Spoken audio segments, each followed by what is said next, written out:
السلام علیکم ورحمۃ اللہ وبرکاتہ۔ امام حسین رضی اللہ تعالی عنہ اس دین کے نمائندے تھے جو دین رسول پاک صلی اللہ علیہ وآلہ وسلم امت کو دے کر کے گئے۔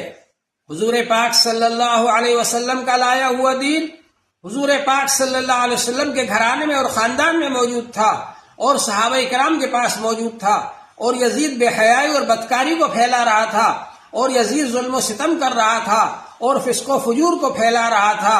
اس کے فسق و فجور کو ظاہر کرنے کے لیے، اس کے ظلم و جبر کو ظاہر کرنے کے لیے امام حسین رضی اللہ عنہ نے قربانی دی، اور اس کے نتیجے میں ساری امت کے سامنے ظاہر ہو گیا کہ یزید جو پھیلا رہا ہے یہ بدکاری ہے، یہ بے حیائی ہے، یہ بددینی ہے، اور یزید کی بات نہیں ماننا ہے بلکہ اس دین کو ماننا ہے جو دین حضور پاک صلی اللہ علیہ وآلہ وسلم لے کر آئے۔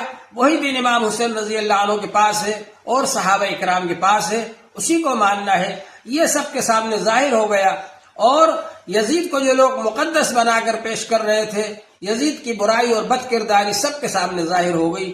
ہم کو بھی یہ ماننا چاہیے کہ ہم امام حسین رضی اللہ عنہ کے طریقے پر چلیں اور یزیدی طریقے سے بچیں۔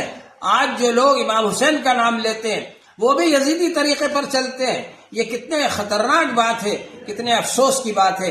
امام حسین رضی اللہ عنہ کے طریقے پر چلنا چاہیے۔